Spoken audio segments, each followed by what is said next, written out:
Las lecturas del domingo que viene nos asoman al final de los tiempos. La primera y el Evangelio nos hablan de los signos del final de los tiempos y la segunda lectura nos dice: si alguno no quiere trabajar, que no coma. Pues eso. A algunos nos vendría bien no comer algún día, también es verdad. ¿Pero a qué se refiere el apóstol? Vamos a empezar comentando un poquito la segunda lectura. Pues bien, precisamente la Iglesia de los primeros tiempos, ante esta creencia de la inminencia del fin de los tiempos, pues muchos decían, pues ¿para qué trabajar si va a venir el final de los tiempos? Y además, como con los apóstoles y las primeras comunidades lo ponían todo en común para hacer el reparto de bienes, pues para comer tenían. Los apóstoles al descubrir esta práctica, pues se quejan, ¿no? Y en esta carta a los tesalonicenses, pues expresan cómo ellos mismos, que han sido apartados del mundo para predicar y anunciar el Evangelio, también trabajan a modo de ejemplo, pues les recuerdan a todos que tienen que trabajar y llegan a expresar esta frase de si alguno no quiere trabajar, que no coma. Y es que el trabajo es para nuestra santificación. Es verdad que tenemos ese concepto de que el trabajo es un poco como castigo, ¿verdad? Y más algunos trabajos que otros, eso es cierto. Tenemos esa concepción que posiblemente hemos venido trayendo del Génesis, ¿no? Porque dice el Señor, trabajarás con el sudor de tu frente. Pero si nos fijamos en el Génesis precisamente, vamos a descubrir que el trabajo está en el plan primigenio de Dios, porque crea al hombre y a la mujer y les hace administradores de lo creado. Esa administración es mediante el trabajo, está claro. Con lo cual, en los planes de Dios, el trabajo estaba. Lo que ocurre es que después del pecado original, la armonía de lo creado, todo lo que Dios, su plan de salvación y de creación que había hecho para estar junto al hombre, ¿no? También vemos el Génesis como dice que el Señor bajaba al atardecer a caminar con el hombre, ¿no? Esa cercanía con el hombre, el pecado rompe con esta armonía y entonces Dios, cuando describe lo que siempre hemos interpretado como castigos, Dios lo que hace es narrar las consecuencias del pecado. No es que Dios castigue al hombre, es que el pecado ha roto la armonía y Dios narra como esas consecuencias. Y una de esas consecuencias es que el trabajo que estaba pensado y está pensado para nuestra santificación no será sin sudor, sin esfuerzo, dice, trabajarás la tierra con sudor, pero el trabajo es para nuestra santificación. Es verdad que esto lo podemos ver en unos trabajos mejor que en otros. Es cierto que, pues eso, los médicos, las enfermeras, la enseñanza, pues parece como que, pues eso, como estás haciendo un servicio más evidente, como que es un trabajo más santificador que otros. Pero todo trabajo es una llamada a la santificación, porque es una llamada a la administración de los bienes. Es la vocación del hombre a administrar lo creado. Y con el trabajo ser generosos y compartir los bienes con aquellos que no los tienen, que no tienen acceso a los bienes. Por tanto, el trabajo es servicio, es crecimiento personal y está al servicio del hombre, no al contrario. Y el trabajo cotidiano, además, ordena nuestro día, dice San Agustín. Cuida del orden y el orden te cuidará a ti.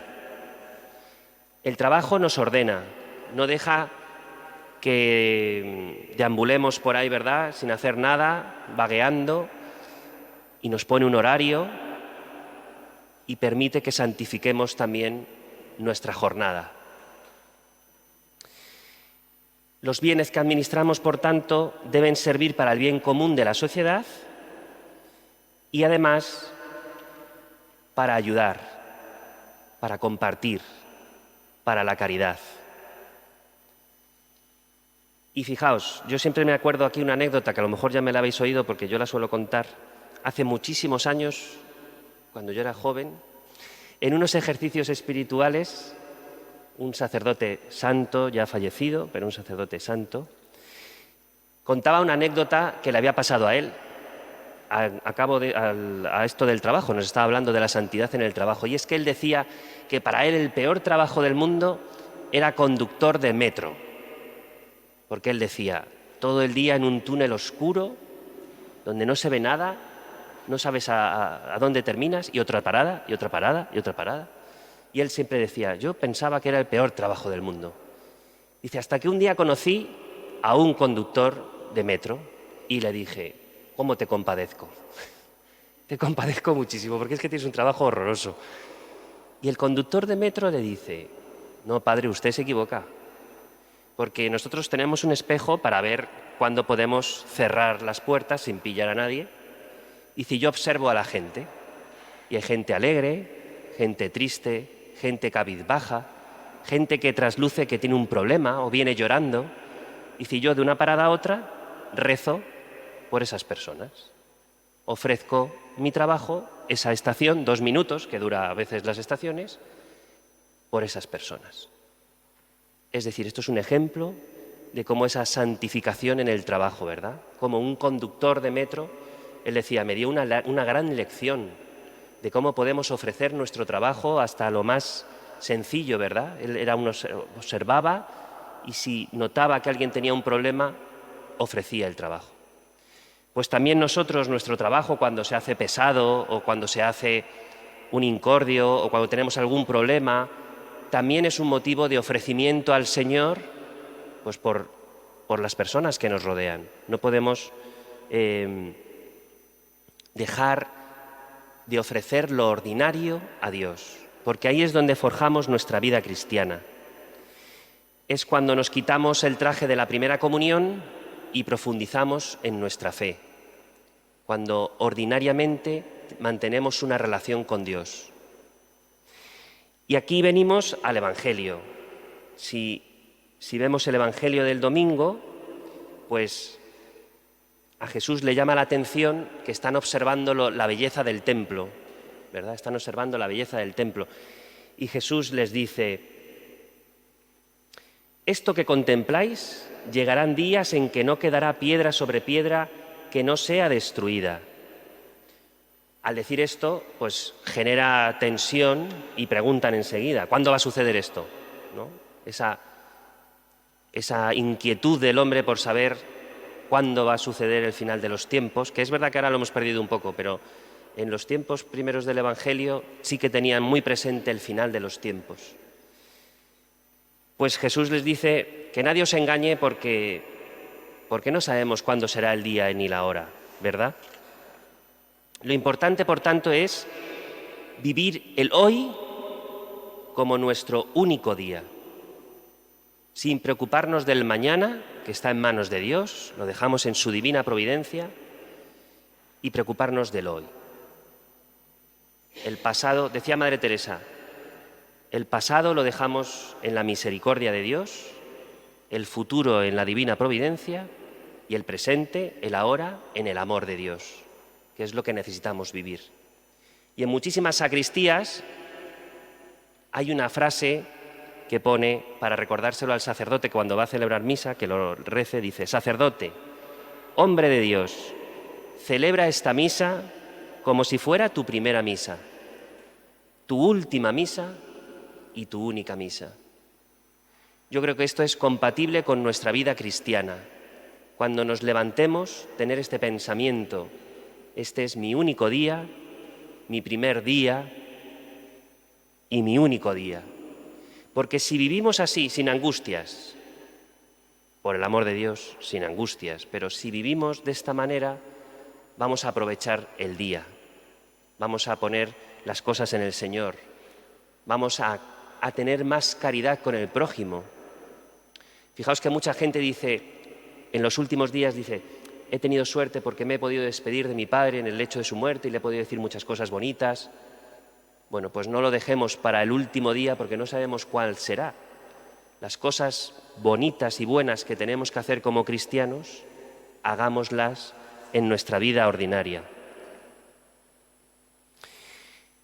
Nuestro corazón debe estar puesto en la eternidad del Padre, que es para lo que hemos sido creados, para vivir en el amor de la Trinidad, para vivir en relación con Dios. Y eso ya lo podemos hacer hoy día. Fijaos que es verdad que cuando descubráis la lectura completa del domingo, podéis decir, estos tiempos los estamos viviendo. Tenemos una guerra aquí al lado.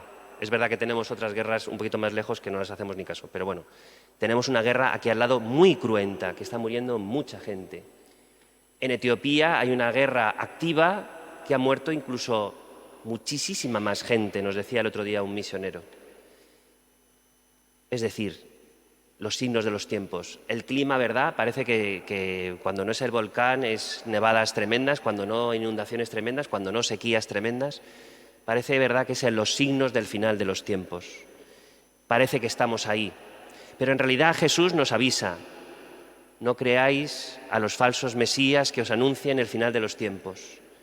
Nuestra actitud debe ser siempre orante, a la espera.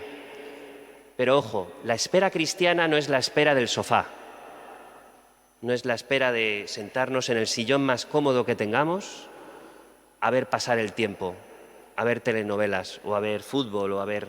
No, la espera cristiana es una espera activa, una espera que sale al encuentro del otro, una espera atenta a las necesidades del prójimo, porque podemos construir ya el reino de Dios.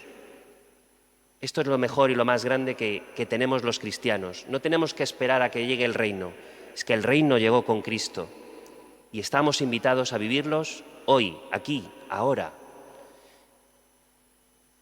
Y quitarnos, como os decía antes, ese traje de la primera comunión. ¿Qué es el traje de primera comunión? Pues cuando aprendimos el Padre Nuestro y lo recitábamos de carrerilla, o aprendimos el credo y se lo decíamos al catequista para que ¿no? viera que había estudiado.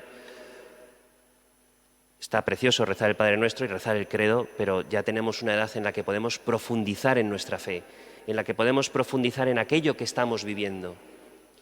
Intentar vivir la Eucaristía cada día con mayor atención, mayor amor, con el corazón puesto en lo que está ocurriendo, en el mayor regalo que Cristo nos hizo, que es quedarse en Cristo Eucaristía como alimento corporal y espiritual de nuestra alma, profundizar en esto.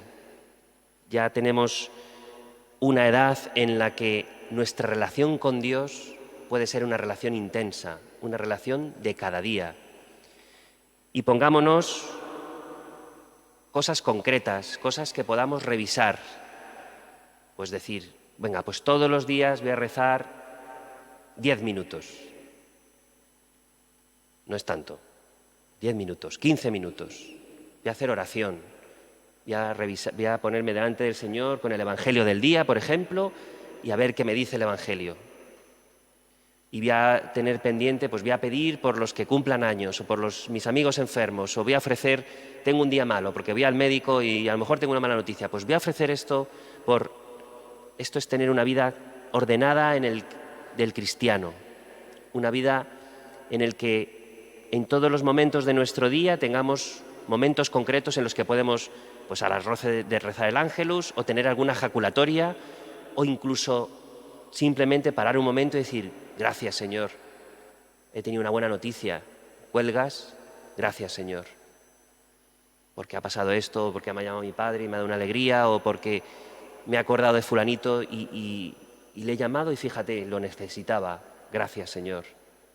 ¿No? Podemos salpicar nuestro día de este amor de Dios que llena nuestra alma y nos aleja de los temores, de las angustias y nos hace tener un corazón con fe, con esperanza y viviendo la caridad. Y por supuesto poniendo los ojos en nuestra Madre, la Virgen María. Ella nos da la mano, nos acompaña en el camino y está para acompañarnos, para darnos luz cuando hay tiniebla y para mostrarnos a su Hijo, siempre para mostrarnos y llevarnos a su Hijo. Pero nos quiere dar consuelo, nos quiere acariciar. Así que también fomentemos esa devoción a la Virgen María con el rosario diario, con jaculatorias a la Virgen, rezando la salve. Yo creo que es bueno, el trabajo santifica, pero si lo salpicamos de cosas de Dios, nos recuerda para qué trabajamos, por qué nos santifica el trabajo, porque proviene de Dios, porque nos lleva a Dios, porque nos acerca al hermano. Cuidar las relaciones en el trabajo, ¿verdad? También nos puede ayudar a acercar a los demás a Dios, ¿no? Nuestro comportamiento en el trabajo, cumplir con el deber, ¿no? Hacer bien nuestro trabajo, no por el orgullo de hacerlo bien, sino por mostrar que el cristiano está llamado a hacer las cosas como Dios manda, para cumplir su voluntad, para la santidad.